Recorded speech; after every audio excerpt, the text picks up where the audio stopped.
coming! I was thinking, perhaps we could include some books in the curriculum that are written by Black authors. And not just books about oppression, but books that feature Black stories. Lovely idea, but... Shakespeare. Again? Right, so in that email I sent you last week, I included a video link that shows how we can use a sports race to explain privilege and inequality in society. But then there would be no time for the egg and spoon race! Have you lost your mind? Okay, maybe not sports day itself then, but I do think it's really crucial that we address these huge systemic power imbalances one way or another. Oh, you want to talk about power? Yeah, but in a way that's experiential, that will... Let me stop you right there. You want to talk about power? I've got just the thing. Potato battery! I think it would be super useful if we could actually teach our students some really applicable maths, personal finances, and taxes and investment. So-ka-toa.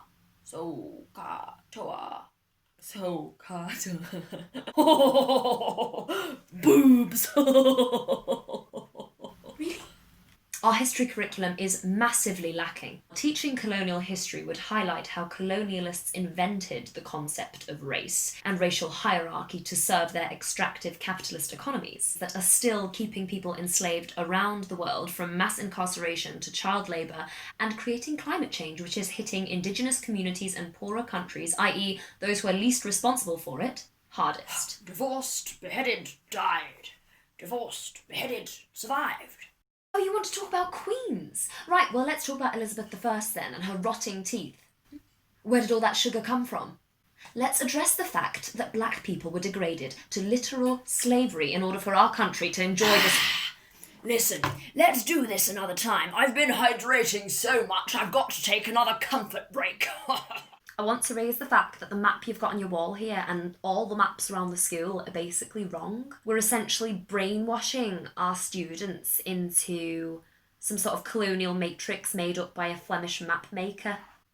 I know. The Mercator projection basically massively exaggerates imperialist power at the expense of entire other continents. For example, squashing Africa into inferiority. Europe's not the centre of the universe. Mercator just moved the equator. But there is another map, scaled without topographical bias. It tries to tell the truth. It's called the Gall-Peters projection. Let's teach them how to play the recorder! Hey?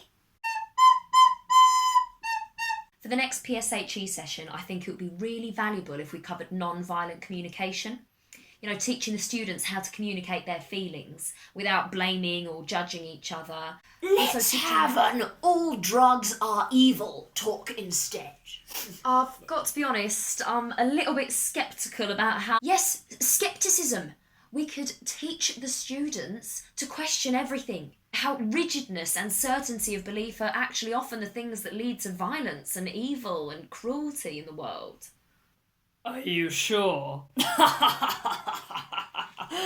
Oh, so sweet. Let me explain something to you. You can't go around saying that sort of thing. I mean, think of the disobedience that could ensue.